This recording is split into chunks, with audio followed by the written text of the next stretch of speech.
황반변성이라 함은 망막의 한가운데 위치한 황반의 노화 현상으로 인해 시력이 떨어지고 심하면 실명에도 이르게 되는 질병입니다. 의사도 아닌 주제에 왜 이런 말을 하냐고요? 제가 10여 년 전에 황반변성에 걸려서 지금은 1년에 한 번씩 주기적으로 검사만 받고 있습니다.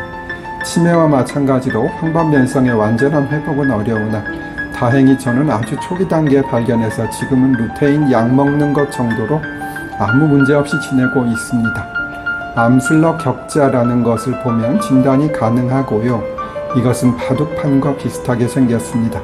저는 컴퓨터 화면을 보다가 아주 약간 수평선이 물결치는 것을 보고 초기에 이상을 알게 되었습니다. 그리고 당연히 흡연은 굉장히 안 좋고요. 중년 이후의 분들은 가끔은 안과 검진도 해주시는 게 좋겠습니다. 제가 처음에는 황반변성으로 눈에 주사를 2번인가 맞았습니다. 눈에 맞는 주사 얘기만 들어도 인상 쓰시는 분들 많으실 텐데요. 그런데 생각보다는 그리 아프지 않습니다. 과거에는 보험 처리도 안 되어서 비용이 많았는데 지금은 보험 처리가 되는 것으로 알고 있습니다. 과거에 이휘재가 황반변성에 걸려서 주사를 맞는다고 TV에 나와서 말을 한 기억이 나네요. 암슬러 격자 한번 올려드릴게요. 이게 정상인의 경우고요. 문제가 있다면 이렇게 수평과 수직의 선들이 물결을 치게 되고요. 더욱 심하게 되면 중심부가 검게 변한다고 하네요.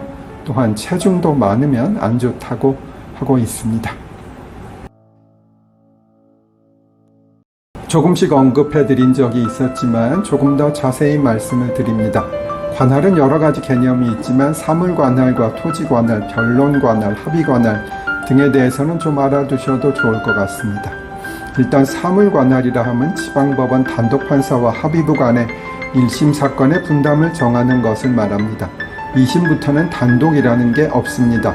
따라서 2, 3심의 경우에는 사물관할 문제가 발생하지 않게 되겠고요. 1심의 단독판사와 합의부 간의 분담은 법원조직법, 민사 및 가사소송의 사물관할에 관한 규칙에 정해져 있는데요. 현재는 소송 목적의 값 기준으로 5억 원까지는 단독판사, 5억 원을 초과하는 사건은 합의부 관할이라고 알아두시면 됩니다. 몇 년 전만 해도 2억 원이 기준이었는데 너무 그 기준이 많이 달라져서 단독판사의 권한이 막강해졌습니다. 손의 쇼츠에서 이어집니다. 제가 지금 오래된 민사소송법 책을 보고 있는데요. 이 책은 약 20년 전의 것인데 이 책에는 사물관할의 기준이 1억 원으로 되어 있네요. 20년 사이에 5배나 증가되었는데 이것은 조금 심한 것으로 보입니다. 변호사를 해보면 뜻밖의 결론을 받을 때가 있는데 아무래도 합의부가 재판장이 경력이 15년은 넘기 때문에 조금은 더 안심이 되지만 단독판사는 짧은 경력의 경우에는 5년 정도만 되어도 단독판사를 할 수 있었고요.